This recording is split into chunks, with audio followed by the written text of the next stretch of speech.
कैसे हो प्यारे प्यारे बच्चों। आज मैं आपके लिए जो कहानी लेकर आया हूँ, इस कहानी का शीर्षक है चंद्र सरोवर। बहुत दिनों की बात है। हाथियों का एक बड़ा झुंड एक जंगल में रहता था। एक बड़े दांतों वाला विशालकाय हाथी उस दल का राजा था। यह गजराज अपने दल की देखभाल बड़े प्यार और ध्यान से करता था। एक बार वहां अकाल पड़ा। बरसों तक वर्षा न हुई तो सारी नदियां और तालाब सूख गए। पशु पक्षी प्यासे मरने लगे। बहुत सारे पानी की तलाश में दूसरी जगह चले गए। बिना पानी के हाथियों को भी बड़ा कष्ट उठाना पड़ रहा था। गजराज ने देखा कि यदि उन्हें जल्दी ही पानी न मिला तो बहुत सारे हाथी प्यास के मारे मर जाएंगे। जैसे भी हो, उसे जल्दी ही पानी की खोज करनी थी। उसने कुछ हाथियों को बुलाया और उन्हें अलग अलग दिशाओं में पानी की खोज में भेज दिया। कुछ समय बाद एक हाथी लौट आया। उसने बताया कि वहां से बहुत दूर जंगल में एक बहुत बड़ी पानी से भरी हुई झील है। गजराज बहुत प्रसन्न हुआ। उसने सब हाथियों को बुलाया और उस झील पर चलने की आज्ञा दी। उस झील के किनारे बहुत से खरगोश रहते थे। झील तक पहुंचने के लिए हाथियों को खरगोशों की इस बस्ती में से गुजरना था। जैसे ही हाथियों का दल वहां से गुजरा, सैकड़ों खरगोश उनके पैरों तले कुचले गए और न जाने कितने ही घायल हो गए। खरगोशों में बड़ा आतंक फैल गया। उनके राजा ने दरबार में उनको बुलाया। उसने कहा, हमारी बस्ती में से हाथियों का एक दल गुजरा है। हमारे सैकड़ों साथी उनके पैरों तले दबकर मर गए और घायल हो गए। हमें जल्दी ही अपने साथियों को बचाने का कोई रास्ता निकालना चाहिए। मैंने इसीलिए तुम्हें इकट्ठा किया है कि सब मिलकर इस मुसीबत से बचने का कोई उपाय सोचें। सब खरगोश तरह तरह की बातें सोचने लगे, मगर किसी को भी ऐसी कोई उपाय न सूझा जिससे फिर उस रास्ते से हाथियों का आना जाना बंद किया जा सके। उनमें एक नन्हा सा खरगोश बहुत तेज और चालाक था। वह खड़ा हो गया और बोला, हे राजन, यदि आप मुझे गजराज के पास दूध बनाकर भेजें तो शायद मैं कोई रास्ता निकाल सकूं। खरगोशों का राजा बोला, बहुत अच्छा, तुम मेरे दूध बनकर जाओ और देखो कि तुम क्या कर सकते हो। नन्हा खरगोश हाथियों के राजा से मिलने चल दिया। उसने देखा कि गजराज बड़े बड़े हाथियों से घिरा हुआ है। वे सब गर्व से बड़ी झील से वापस आ रहे हैं।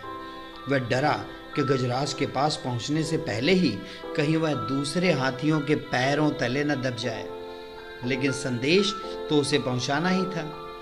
उन्हें खरगोश ने क्षण भर सोचा।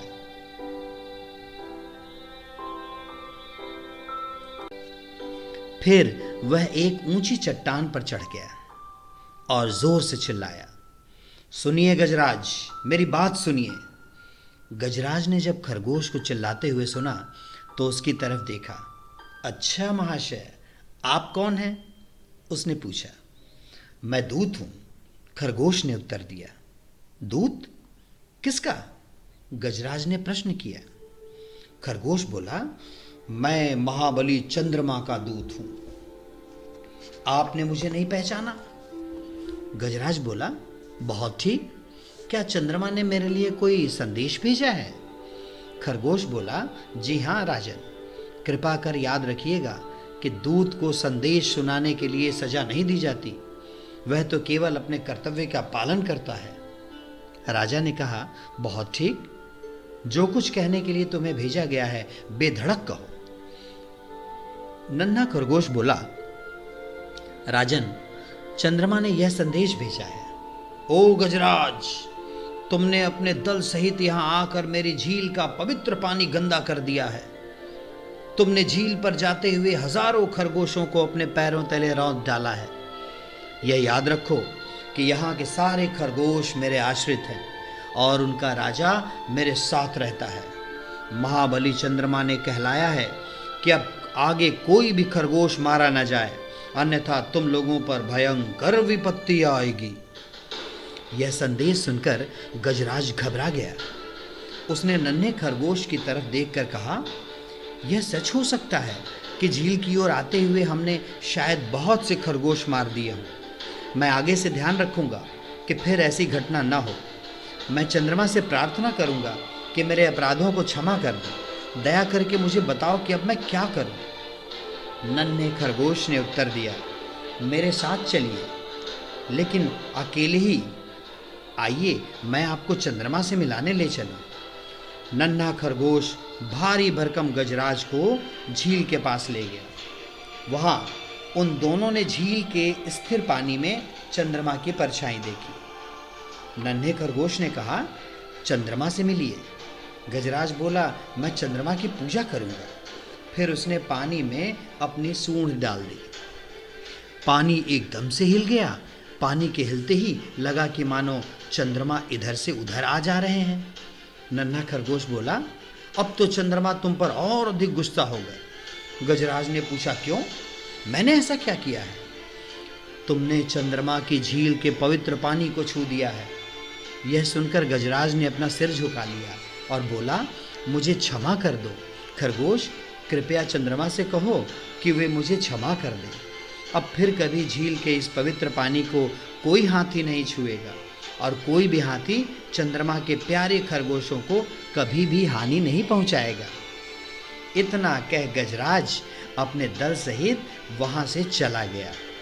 इसके बाद शीघ्र ही वर्षा भी हुई और वे सब जंगल में सुख से रहने लगे। तो कैसी लगी ये कहानी बच्चों? अच्छी लगी आपको खरगोश और हाथियों की कहानी? अगर अच्छी लगी तो अपने शिक्षक को इसके बारे में ज़रूर बताना कि तुम्हें